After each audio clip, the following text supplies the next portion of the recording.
May Allah subhanahu wa ta'ala count us among the people that will follow Rasulullah sallallahu alaihi wasallam to Al-Jannah to Firdaus, and give us the opportunity to act in accordance with Quran and Sunnah to Rasulullah sallallahu alaihi wasallam. This is what death is all about. That our soul will temporarily be seized from us. When the soul is seized, where is the soul going? Like that of our brother, Engineer Arisu, that Allah subhanahu wa ta'ala seized yesterday. Where is the soul going? Last year, March, we talked extensively about Al-Maut. We talked about Al-Barzakh. The interface between this world and the hereafter is what we call Al-Barzakh, Al-Hayatu Barzakhiyya. This one now that we are is Al-Hayatu Dunya. We have 4 stages of life that we are going to live. One was the one we lived in the abdomen of our mother, in the womb of our mother. Those of us that we passed from that place, we are the one that we are living now. Some, they didn't finish the journey. Right from inside the womb of their mother, that is where Allah subhanahu wa ta'ala sees their soul.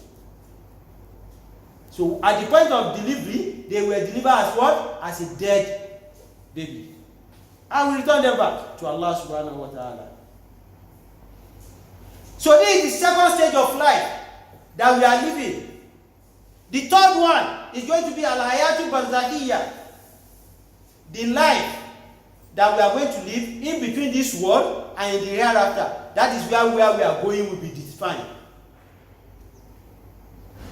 What will happen at Hayatul Barzakhiyya before we now go to Al-Hayatu Al-Akhirah?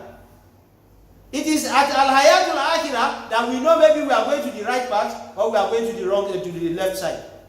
May Allah let us be among the people that will go to the right side. Rasulullah sallallahu alaihi wasallam told us that immediately that somebody died, we've discussed extensively what we can do for somebody at the point of death. Somebody that we discover that this person is transiting to Allah subhanahu wa ta'ala. What can we do? And part of what Rasulullah sallallahu alaihi wasallam told us to do is lakinu mautakum bil kalimati la ilaha illallah. If you notice that this particular person is about to die, what we need to do around is to call for a reasonable and a God-conscious malam, a God-conscious imam, a God-conscious scholar around to come and help us to pray for him and help us to supplicate. So at the point that we are, and we are seeing this person is about to pass on, we'll be saying the kalimatu musharraf around him, la ilaha illallah, la ilaha illallah, la ilaha illallah. Not that we should be forcing that person to say it. And we now say, Baba, say la ilaha illallah. Mommy, say la ilaha illallah. No. We will be saying it around him or her. So if Allah subhanahu wa ta'ala gives him the opportunity, he will pick it. And Allah subhanahu wa ta'ala will not give anybody opportunity except Alu la ilaha illallah. Except those that are acquainted to that kalima. As I'm saying it, and as you have been saying it, La ilaha illallah Muhammad Rasulullah. La ilaha illallah Muhammad Rasulullah. La ilaha illallah Muhammad Rasulullah sallallahu alaihi wasallam. As we are saying it, as flexible as it is on our tongue like this, when it comes to that day, it will be heavier than a mountain. It will be heavier than a mountain. May Allah let it be the last word we are going to utter before we go back to Allah subhanahu wa ta'ala. Rasulullah sallallahu alaihi wasallam said in an authentic hadith, Man kana akhiru kalamu la ilaha illallah ta'ala jannah. Whosoever the last word he utter in this world is la ilaha illallah, there is no any deity that ought to be worshipped and except Allah subhanahu wa ta'ala, and Muhammad is his messenger, that person automatically will enter Al-Jannah. But Allah will not give anybody that honor if you are not on the right path. If you are not part of the Alu la ilaha illallah. If I'm saying Alu la ilaha illallah, doesn't mean that you must be among the people that are shouting in the name of doing what? Zikr. Not until you spread something on the ground before you be Alu la ilaha illallah. So everybody that is doing it is Ahlu La ilaha illallah if you have the sincere commitment to it.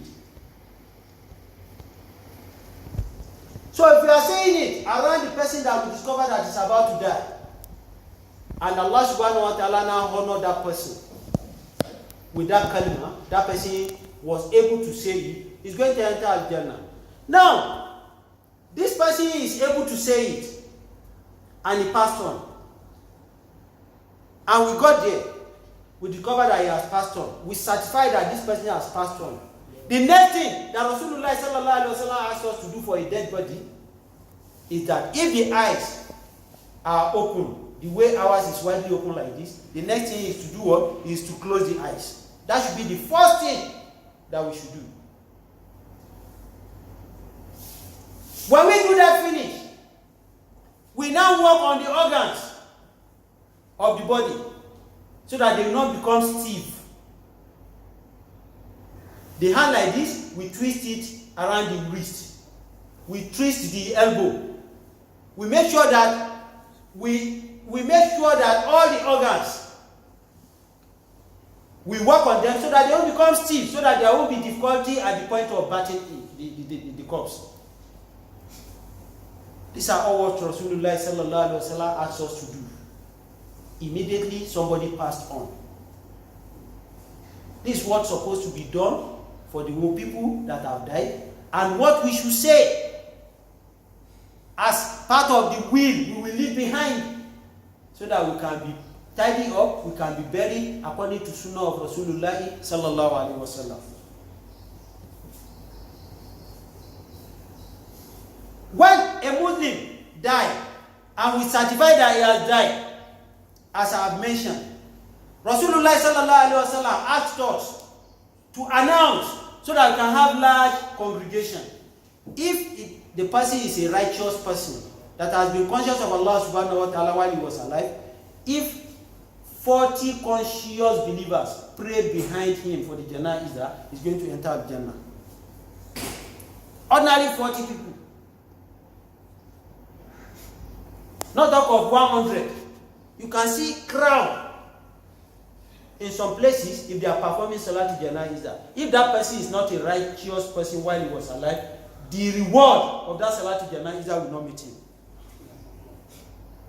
That's why I used to tell us that if we misplace the priority of burying our dead ones, we assume that we have done our own. Allah subhanahu wa ta'ala will not accept him or her as a righteous person if the person wasn't a righteous person while he was alive.